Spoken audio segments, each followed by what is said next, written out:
Pongo a grabar, que me estaba olvidando de grabar. Y seguimos con el material. Y estamos en acá. Nos habíamos quedado. Estábamos revisando lo que era la demanda agregada.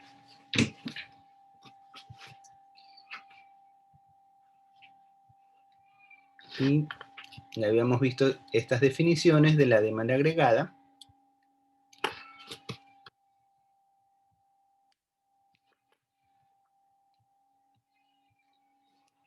Continuamos ahora viendo lo que es la política macroeconómica en la demanda agregada. Estamos haciendo un repaso de estos componentes. Hago este repaso, me tomo un poquito de tiempo para explicar estos componentes, ya que para que ustedes puedan entender con mejor énfasis lo que es las curvas IS, sí deben de tener bien claro lo que es la demanda agregada, de dónde se compone, de dónde se deriva, deben de tener bien claro lo que es la oferta agregada, entonces para poder hablar lo que es un equilibrio macroeconómico. Por eso hago esta introducción de estos componentes. Entonces, ¿qué en la demanda agregada, cuáles son los efectos que generan un movimiento en la demanda agregada? A ver, vamos a ver si ustedes recuerdan estos aspectos. A ver, Stephanie, ¿qué nos puedes comentar tú de cuáles serían los efectos que generan una afectación, un movimiento en la demanda agregada?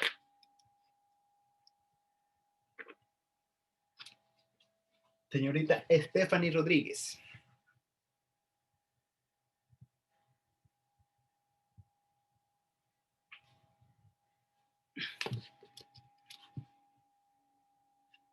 Señorita Stephanie, ¿no está?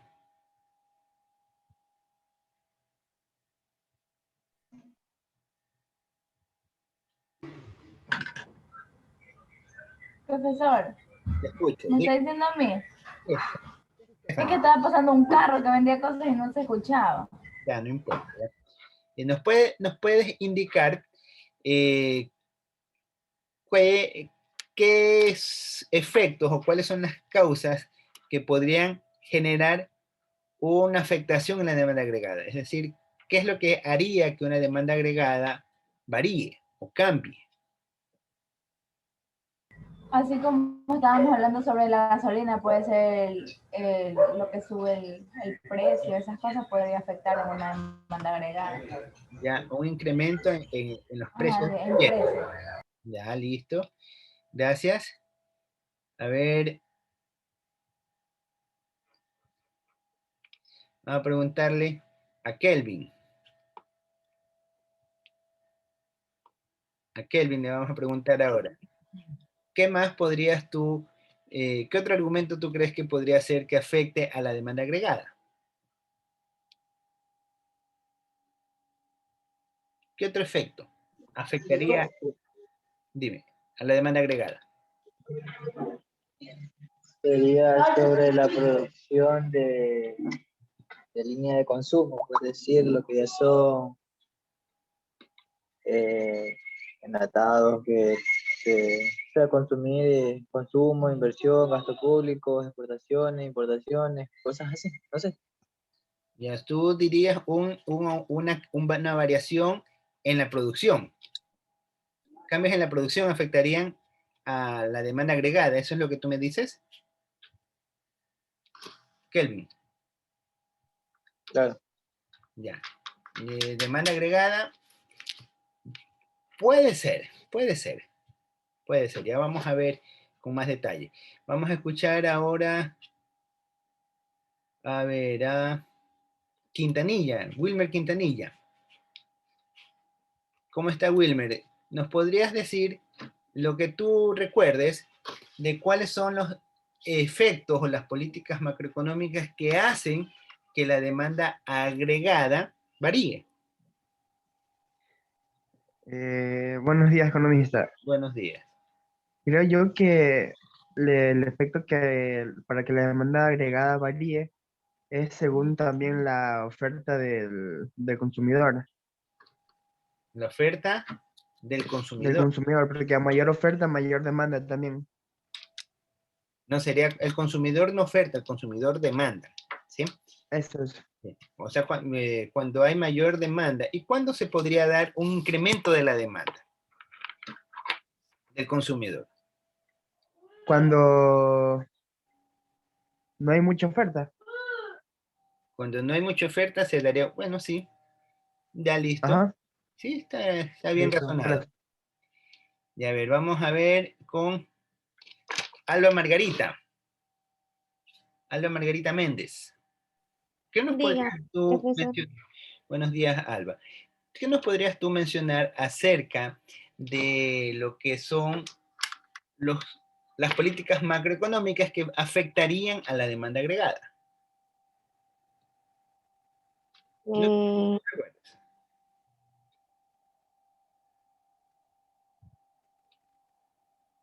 eh, cuando existe un cambio de moneda en determinado país, Los tipos de cambio, básicamente, es lo que mencionas, ¿no? Una política sí, monetaria. conseguir una estabilidad en el valor del dinero. ¿Ya? Una política monetaria. Sí, de hecho, podría generar modificaciones en la demanda agregada. Vamos a escuchar ahora a Cárdenas James. James Cárdenas. A ver, ¿Qué nos podrías mencionar?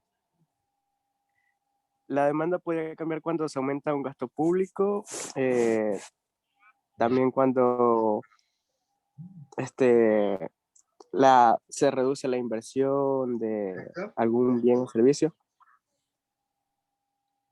Correcto, ¿sí? Ahí has mencionado dos de los causales que afectan al movimiento de la demanda agregada. Isaías Guzñay,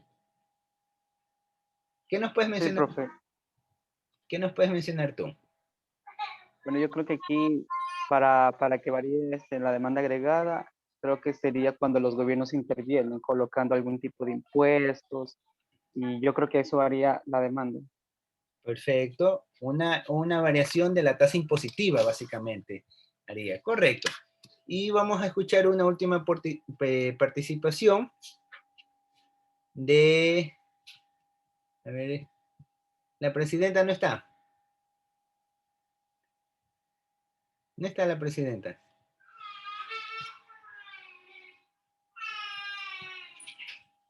Bueno, vamos a escuchar a Norma Wamba. Norma Wamba. ¿Qué nos puedes mencionar tú, Norma? Puede ser el consumo, ¿Ya? ¿Qué pasaría con el consumo? que, Mi carpeta no lo olvidé. que la...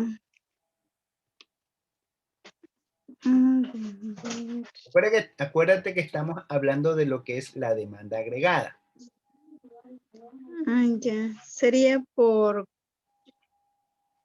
las compras ¿Ya? que están subiendo. ¿Y cuándo subirían las compras? En este caso sería como de la gasolina, ya que sube la gasolina, sube varias cosas. Se suben las compras. Ajá, significaría que suben como la harina, así, ¿Ya? Una alteración de los precios afectaría la demanda agregada. así. Ajá. Perfecto, listo. Gracias, Norma. Entonces, vamos a recordar o recapitular estos contextos que ya habíamos estudiado en materias anteriores. Básicamente, la política macroeconómica, nosotros tenemos dentro de políticas macroeconómicas que podemos hacer política fiscal, podemos hacer política monetaria, política cambiaria. La política fiscal está relacionada a los tributos, podemos hacer política monetaria, está relacionada a los tipos de cambio. podemos hacer política tributaria, en fin, podemos realizar algunos efectos de política económica. Y esto va a afectar a la demanda agregada. Entonces, la demanda agregada va a tener efectos o movimientos cuando se afecta el gasto público. ¿Qué es el gasto público? Es lo que el gobierno de manera independiente decide realizar. Por ejemplo, el gobierno en la actualidad ha dicho que va a comprar X cantidad de vacunas y con esas vacunas va a vacunar, va a inmunizar a una determinada cantidad de millones de habitantes. Ha dicho parcialmente en qué tiempo lo va a hacer, pero bueno, al fin y al cabo es un gasto que está haciendo, es que está relacionado en salud. Entonces, eso es, si incrementa el gasto, ¿esto qué va a hacer? Que más gente demande ciertas cosas. ¿Cuál es el objetivo de vacunar a la ciudadanía? Inmunizar a la población para que ya no se sigan contagiando y de esa manera frenar el brote de la epidemia y de alguna manera normalizar los movimientos económicos y aumentar. El objetivo de esto es estimular la demanda, que haya mayor demanda. Entonces, que haya un mayor desarrollo de la economía. Esto es un ejemplo, ¿no? Entonces, ahí tenemos una variación del gasto público. Otro ejemplo de una variación es una reducción del gasto público. Por ejemplo, dice el gobierno en este momento, no voy a construir nada nuevo porque la prioridad es la salud. Entonces, ahí de repente hay obras que están a medio talle y dicen, no, quedan paralizadas hasta segunda orden. Entonces, ahí está haciendo una reducción del gasto público, que en este caso está relacionado con efectos de construcción. Entonces, obviamente, eso va a contraer la demanda agregada en los efectos relacionados a la construcción. Por el otro lado, va a expandir la demanda agregada relacionada a los gastos de salud. Entonces, en el efecto general, que es lo que se va al fin y al cabo se va a estudiar. Entonces, un efecto es la variación del gasto público en política macroeconómica. Tenemos otro elemento que también lo había mencionado James, era la variación de la inversión autónoma. La inversión autónoma es el componente que los ciudadanos decidimos invertir de manera independiente. ¿Y esto por quién estará motivado esta inversión autónoma? ¿De dónde saldrán los recursos de la inversión autónoma? Luis Mora, ¿qué nos puedes decir tú? Los elementos relacionados, o sea, ¿de dónde nacen los recursos para la inversión autónoma?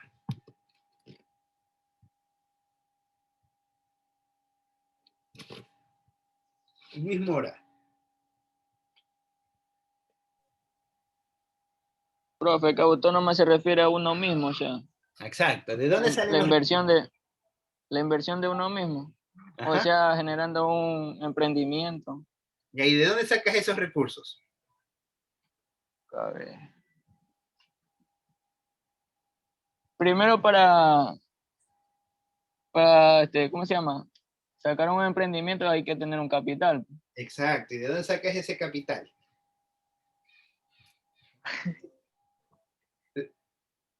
¿Cómo sería?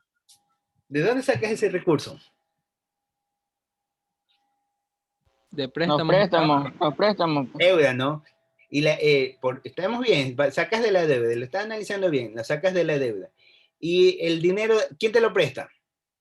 El banco. El banco, ¿no? ¿Y cuál es la postura que hace el banco? El dinero, el que presta el banco, ¿de dónde lo saca? De nosotros mismos. De nosotros mismos, ¿por medio de qué cosa? Del trabajo. Del trabajo, ¿ya? Está cerca. Ah, ya. Está cerca. Y ese de lo que tú trabajas, ¿qué haces con la plata? Invierto. Te la ponen en el banco, ¿no? Claro, ahorrar. Los intereses, profe. Del ahorro, sale del ahorro. Entonces la inversión autónoma sale del ahorro. ¿Sí? Está bien la definición que ha sacado. Entonces, aquí aclaramos el punto de que la inversión autónoma sale del ahorro que tienen las personas. Entonces, tú para poder invertir, tienes dos opciones para conseguir el financiamiento. El uno, vas al banco, le dices, ¿sabes qué? Préstame plata, o si no, acudes a tu chanchito, o acudes a tu cuenta bancaria, o acudes a un familiar o a alguna persona que te dé prestado una cantidad de dinero para tu invertir. Y esto se produce por medio del autónomo, del autónomo, por medio del ahorro. La inversión autónoma sale a través del ahorro. Entonces, cuando aumenta la inversión autónoma, ¿cuándo podrá aumentar la inversión autónoma? Aumentar la inversión autónoma, sí está bien. ¿Cuándo se incrementará? Cuando de repente la tasa de interés comienzan a bajar. Y bueno, eso no se ve mucho aquí, porque las tasas de interés son relativamente bajas, pero normalmente cuando la tasa de interés es muy baja, la gente se desmotiva a ahorrar y dices, yo me voy a dedicar a consumir. Entonces ahí baja tu nivel de ahorro y por lo tanto va a bajar tu inversión autónoma. Al contrario, si tú decides subir como gobierno, decides incrementar la tasa de interés, lo más probable es que la ciudadanía decida ahorrar. Bueno, en nuestra economía es un poco utópico eso, pero si se da el caso de que decides ahorrar, eso vas a tener un recurso para posteriormente realizar la inversión autónoma y vas a tener un incremento en la inversión autónoma. Este es el segundo efecto que va a generar en la demanda agregada. Estos efectos ténganlos en cuenta cuando nosotros ya vamos a estudiar la curva IS, porque en la curva IS lo que vamos a analizar es la demanda agregada. Vamos a ver los efectos que se generan, entonces tenemos que saber que si aumenta la demanda agregada, ya se está debiendo, puede ser por un tema de efectos de gasto público, por tema de inversión autónoma, entonces todos estos elementos ustedes los tienen que ir enlazando en cada una de las definiciones que vamos estudiando, para que quede claro las definiciones y no lo aprendan tanto de memoria, ¿no? Otra opción que tenemos es la variación de la cantidad de dinero. ¿A qué se refiere con la cantidad de dinero? Al número de billetes que existen en la economía. Eso es la masa monetaria. Les doy un ejemplo. Si alguno de ustedes tiene en sus bolsillos 10 dólares y sale a hacer alguna diligencia, ¿qué va a hacer con los 10 dólares? Los va a utilizar, puede utilizar todos o una parte. Pero en cambio, si salen con sus bolsillos con 100 dólares, quiere decir que los va a gastar. Entonces, no es lo mismo tener mayor cantidad de dinero que tener menor cantidad de dinero. Mientras más dinero se posee, mayor será la disposición a adquirir cosas. En cambio, si menos dinero se posee, menor será la disposición a adquirir cosas. Entonces, recuérdense que nosotros, cuando hablábamos de los equilibrios de la demanda agregada, veíamos la demanda de bienes y servicios que realizan las personas en función de la cantidad de dinero que poseen. Entonces, imagínense que viene el gobierno y pone algún tipo de restricción para limitar la cantidad de dinero que circula. Imagínense de que dicen, bueno, vamos a poner techos a la cantidad de dinero que se puede sacar del banco. Tú no puedes sacar, bueno, y de hecho lo hacen los bancos de manera independiente. Tú no puedes sacar más de 100 dólares de tu cuenta de ahorro por medio de la tarjeta. Entonces ahí tienes como una restricción de la cantidad de dinero que puede circular. Entonces, todo lo relacionado a cualquier tipo de restricción de que frene la cantidad de dinero que circula en la economía o que estimule a la cantidad de dinero que circula en la economía va a afectar a la demanda agregada. Por ejemplo, tenemos que si el gobierno decide hacer un préstamo, hace un préstamo al FMI, con ese dinero que recibe del préstamo lo que hace es comienza a pagar todo lo que está debiendo, entonces la ciudadanía recibe dinero y con ese dinero comienza a comprar. Entonces está estimulando la cantidad de dinero. Hay más dinero en la economía y esto va a hacer que la demanda agregada aumente. En cambio, si restringe la cantidad de dinero, más bien saca dinero circulante de la economía, va a ocurrir lo contrario. La demanda agregada se va a contraer. Son los efectos de política macroeconómica y la demanda agregada. ¿Hasta allí alguna inquietud? ¿Hasta allí alguna inquietud? Vamos a ver la siguiente, que es la variación del consumo autónomo. ¿Qué entienden ustedes por consumo autónomo? El consumo personal. Es el consumo personal, ¿no? Si tú te quedas, por ejemplo, sin trabajo, o si alguien que tiene un ingreso se queda sin trabajo, pregunto, ¿va a seguir alimentándose? ¿Ah? Si tiene dinero Va a ahorrado, consumir. posiblemente sí. Si tiene ahorrado, va a seguir comiendo, ¿no? Va a seguir pagando el arriendo, va a seguir comprándose cosas, si tiene dinero ahorrado, ¿no? Entonces, ese consumo que se da a factores no productivos, en este caso estamos hablando de alguien que no tiene un ingreso, se conoce como el consumo autónomo. Entonces, imagínate de que viene un proceso en el cual muchas personas se quedan sin recursos y baja el consumo autónomo. Es decir, si no hay producción, no puedes vender, simplemente no comes y ya tú te dedicas, por último, a sembrar tus propios alimentos en tu casa y conformarte con lo que te dé el patio de comida, ¿no? O por último, tú ya dices, no, ya si antes comía un pan, ahora me voy a comer medio pan que me dure unos 2, 3 días el pan. Entonces, comienzas a reducir tu consumo autónomo. Entonces, esto también va a afectar a los movimientos que existen en la demanda agregada. ¿Sí? Aquí ya hemos recordado un poco acerca de lo que es la demanda agregada. Y por último, tenemos lo que es la variación de la tasa impositiva, que también ya hemos conversado un poco acerca de ello. ¿Qué es la tasa impositiva? Es la carga tributaria. Entonces recuerden que el gobierno puede aumentar tasa impositiva, puede reducir tasa impositiva. Actualmente tenemos una serie de impuestos, de repente habrán una serie de impuestos que nos agreguen, de repente habrán una serie de impuestos que nos eliminen. Eso está en manos del gobierno entrante. Ya el gobierno saliente ya está simplemente dejando la plataforma para que el gobierno entrante tome sus decisiones, ¿no? Entonces, eso es de análisis posterior. Si hasta allí alguna pregunta. No hay preguntas. No hay preguntas. Vamos a recordar ahora esto.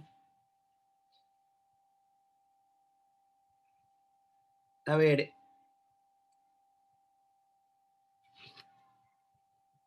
Case. Ivana, ayúdame con la lectura, Ivana, por favor. ¿Desde el primero o el segundo? Lo que ves en la pantalla. Ah, ya.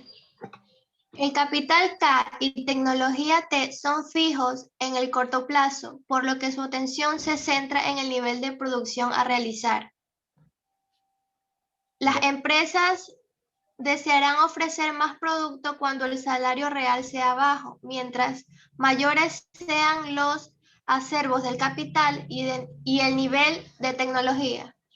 Perfecto, entonces, muchas gracias. Aquí tenemos, estamos hablando ya de la oferta agregada. Tenemos que el capital, que está relacionado con la letra K, y los niveles de tecnología, que está relacionado con la T. El W es el nivel de salario. Estos son fijos en el corto plazo, ¿sí? ¿Por qué decimos que son fijos en el corto plazo cuando hablamos de la oferta? Porque una empresa, cualquier empresa o un negocio o un comerciante, un empresario, tiene una cantidad ya establecida de recursos disponibles para producir en el corto plazo. Y en función de esto se va a centrar sus niveles de producción. Entonces, aquí nosotros analizamos estos factores fijos en el corto plazo, y mientras que el nivel de salarios, eso de ahí es la primera fuente en la cual se decide prescindir cuando hay un ajuste dentro de lo que es la oferta. Por lo general, en las empresas, cuando tienen problemas de ventas o se está viendo una contracción de la economía, lo primero que se hace es reducir personal. Y de hecho, ustedes pueden ver que una de las políticas que exige el FMI para poder dar una cantidad de dinero es ¿qué es lo que dice? Le dice a los gobiernos, redúceme el gasto público. Entonces, dentro de la reducción del gasto público está diciendo, retira un poco de personas que trabajan en el sector público, bájame la maquinaria de gasto, elimina un ministerio, elimina otro ministerio, entonces comienza a decir, reduce el gasto para que puedas tener mayor recursos. Entonces, ante este efecto, las empresas van a decir, como están viendo que están reduciéndose sus ingresos, lo que van a empezar a ofrecer más productos. Mientras el salario sea más bajo, el salario real, mientras los mayores sean los acervos de capital de niveles de tecnología, ¿sí? Eso es lo que nosotros vamos a tener. Obviamente, esto se da porque como se está vendiendo poco, entonces lo más lógico que tú dices, no, yo quiero incrementar mis ingresos y aumenta la oferta, ¿sí? Esto es relacionado ya con la oferta agregada. Aquí ya estamos recordando un poco lo que es la oferta agregada. Por eso ustedes ven aquí las cantidades en función de la oferta. Son las cantidades ofertadas, ¿no? Y esto depende, obviamente, del capital que tiene la empresa, la industria o el sector, el nivel de tecnología y la masa salarial. Entonces, esto también lo analizamos. Lo hago énfasis porque cuando veamos la curva LM, esto nos va a servir de mucho refuerzo. Aquí tenemos el enfoque desde una visión keynesiana de lo que es la oferta agregada. ¿Quién se recuerda cuál era el enfoque que planteaba Keynes? ¿Quién se recuerda? A ver, Isaías Guzñay. ¿Qué recuerdas tú acerca del enfoque keynesiano? No recuerdo. Ya, a ver, vamos a ver otros de los que... A ver, James, ¿qué recuerdas tú de lo que es el enfoque keynesiano? El enfoque keynesiano, ¿qué recuerdas tú acerca de ello? ¿Qué plantea el enfoque keynesiano? Que se basaba en el inversionismo del Estado. Se basa en la inversión del Estado, correcto, ¿sí? ¿Qué otra cosa podrías argumentar? Que consiste en aumentar el gasto público para estimular la demanda agregada y así aumentar la producción. Correcto. Correcto. Entonces, tenemos la visión keynesiana. En esta visión keynesiana está relacionada directamente a que la producción se ve relacionada a las acciones que realicen los gobiernos, ¿sí? Y bajo ese concepto, nosotros vamos a tener que los precios reales se van a ir ajustando paulatinamente. Ese es el enfoque keynesiano. Y el modelo de las curvas ISLM se manejan bajo un enfoque principalmente keynesiano. No, cuidado, lo confunden con los enfoques clásicos. Los enfoques clásicos dicen que los efectos se ajustan inmediatamente. Entonces nosotros tenemos que en el enfoque clásico, creo que lo puse aquí, no lo puse aquí. En el enfoque clásico, el enfoque se da, esta curva no es de esta manera, sino que es una línea recta, ¿sí? Por eso es que hago el repaso de lo que es la oferta agregada con respecto a un enfoque keynesiano, ¿sí? Aquí tenemos, ya estamos interrelacionando las dos funciones. Por un lado tenemos la demanda agregada, y por otro lado tenemos la oferta agregada. Ya hemos visto que la demanda agregada lo que hacía era relacionar los niveles de producción, los niveles de consumo que realizan las personas en equilibrio con la cantidad de dinero. Mientras que la oferta agregada en realidad lo que toma está relacionado con los factores productivos. Cuando estos elementos se encuentran en equilibrio, nosotros tenemos que estamos en nuestro punto base, como quien dice. Si llega a haber algún efecto o algún shock que genera un movimiento de alguno de estos efectos, nosotros vamos a tener un comportamiento, que eso es lo que vamos a aprender, qué tipo de comportamientos se van a dar, en este caso en una economía cerrada, cuando tenemos algún impacto en la demanda agregada, algún impacto en la oferta agregada, y esto se lo va a estudiar por medio de las curvas ISLM, que es prácticamente a lo que hemos querido llegar como objetivo de esta sesión de clases. Prácticamente ya hemos hecho un repaso, un recuento de los factores previos o que anteceden a lo que es la curva ISLM. ¿Sí? ¿Hasta allí alguna pregunta? Si tienen dudas, pregunten, no se queden con las inquietudes. Todos estos aspectos posteriormente serán evaluados. ¿Sí? Tenemos entonces lo que es la expansión de la demanda bajo el efecto clásico y bajo el efecto keynesiano. Aquí es lo que yo les mencionaba. El enfoque keynesiano, ¿qué es lo que hace? El enfoque keynesiano tiene dos elementos. ¿Sí? Bueno, aquí vemos que esta es la demanda a un precio determinado. Cuando hay una variación en el precio, tenemos otro incremento, entonces nace la función de la oferta agregada bajo el enfoque keynesiano. Se da de esta manera, con pendiente positiva, se da de esa forma debido a que la oferta se va ajustando paulatinamente a los cambios en los precios.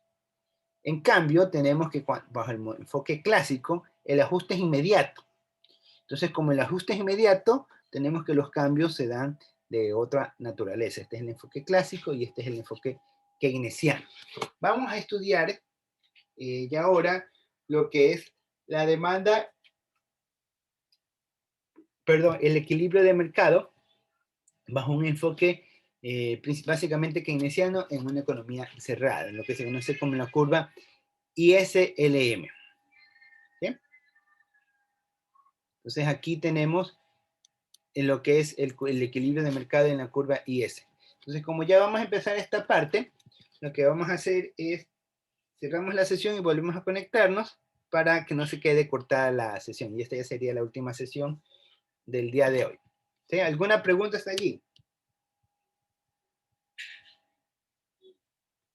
¿No hay preguntas? Bueno, entonces nos volvemos a conectar.